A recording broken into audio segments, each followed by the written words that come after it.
I'm going to watch Death Note Netflix adaptation today. That's right. 3 years have been passed since the release of this movie and I finally decided to watch it. I'm going to sit on my couch and just watch me Netflix. I will play the movie with my right hand and cover my eyes with my left hand. I'll take a potato chip and eat it.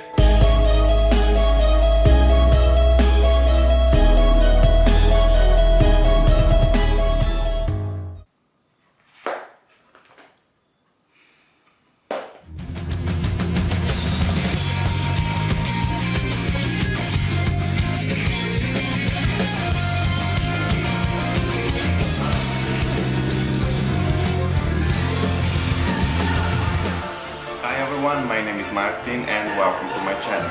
As you saw in the beginning of this video, today I'm going to review a movie that came out 3 years ago, a movie that I never wanted to watch it because I saw a lot of bad critics and reviews about it, but I watched. I finally decided to watch it and I can tell you right away that I regret every single second I lost watching this piece of garbage. Yes, today I'm going to review Death Note, live action Netflix adaptation.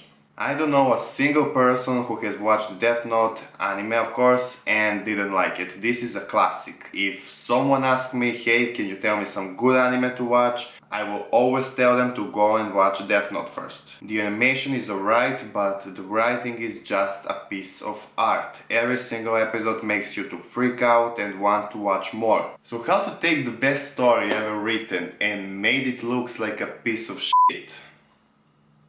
That's what I'm going to talk about in today's video. First of all, this is going to be a spoiler review because I don't want to talk about a movie like this without spoiling something. And this spoiler alert also applies for anime and manga. There might not be some big spoilers for anime, I don't know yet, but just to make it clear that I warned you. Make sure to subscribe to my channel for more reviews just like this one, and with that said, let's get started.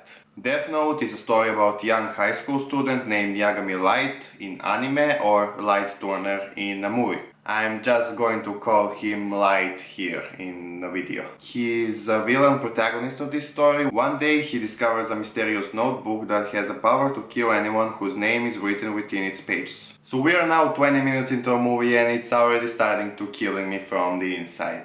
Yagami Light, He's a genius, he's so smart and life is just too simple for him. So what would that smart man do if he somehow found a Death Note? That's right, he's just gonna go to a gym class and read it out loud to a girl that he wants to impress. I'm sorry, I can't tell you. Okay, you want me to tell you?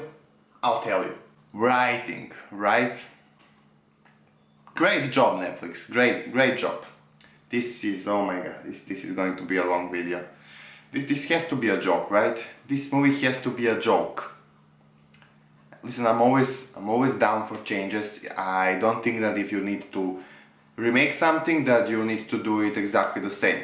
But god, just make it look good. Make it watchable.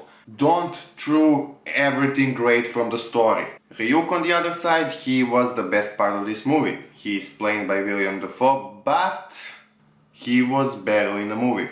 For a movie that is an hour and 40 minutes long, he had maybe 10 minutes of screen time.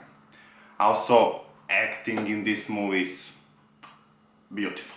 Just look at this scene when Light meets Ryuk for the first time.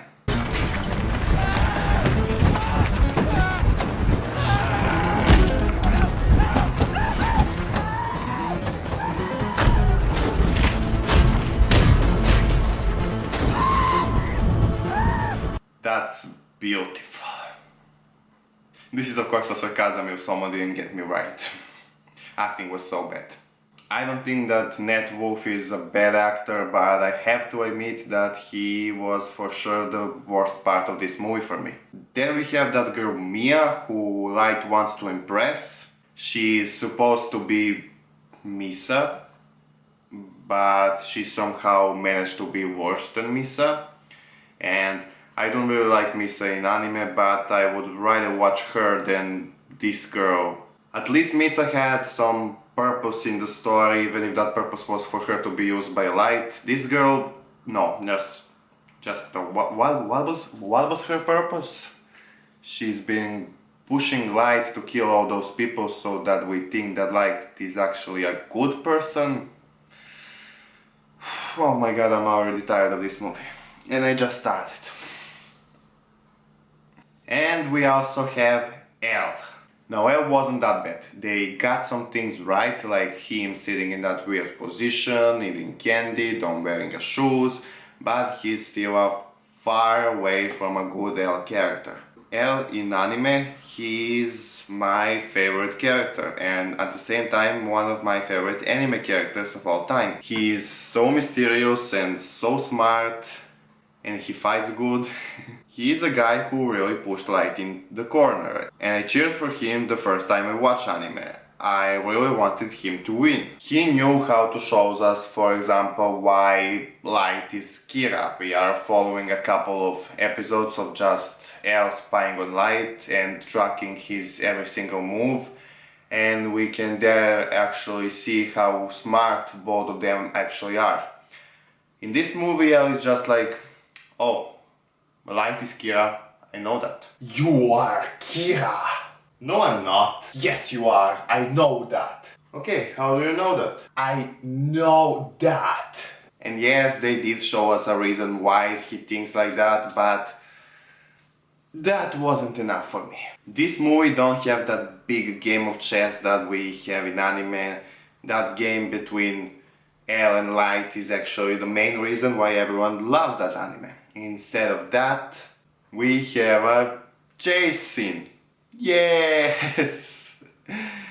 Two biggest minds in the entire world chasing each other with a gun. That's exactly what we wanted. This is stupid. Just give them to play tennis or something.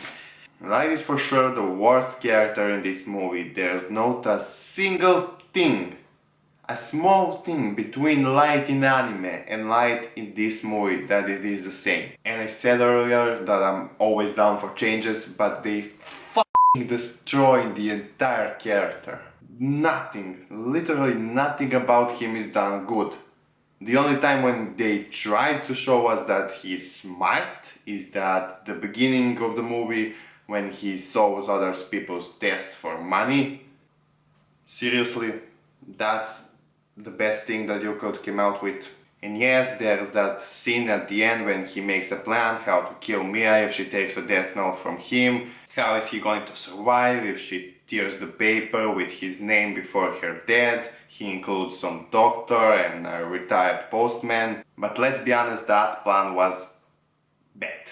Even if it worked, I didn't buy it. Well, it didn't really work because Elle is going to kill him at the end. That's right. Elle is just going to find a piece of paper with all the names of those FBI agents that were killed, and he'll right away know what to do with that paper.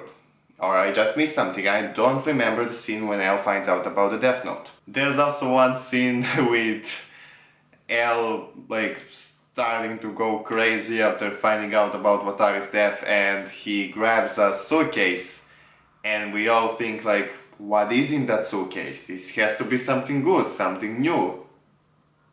Right? No. It's just a gun. A normal, small, tiny gun in one big suitcase.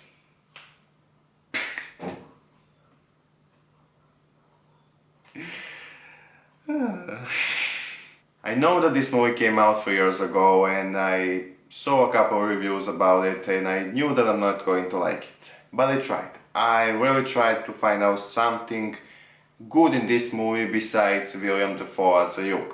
But I couldn't. Maybe because I love this anime so much, so I can really see what is good and what is wrong in this movie. I really want to see opinions for this movie from someone who hasn't watched anime first. I'm going to give Death Note 3.5 out of 10. Oh wait, there's no Matsuda in this film. In that case, I'm going to give it 3 out of 10. If you haven't watched anime or read manga, I will highly recommend you to do that. It's really not that long story and I can guarantee you that you're not going to regret it. Just stay away from this movie. No one deserves to watch this movie. So that will be it for today's video. This is my opinion, of course, and I would like to see yours. So comment down below, did you watch this movie? Did you hate it? Or did you hate it? Subscribe to my channel for more reviews just like this one. Like this video, of course, if you enjoyed, and I will see you next time. Bye.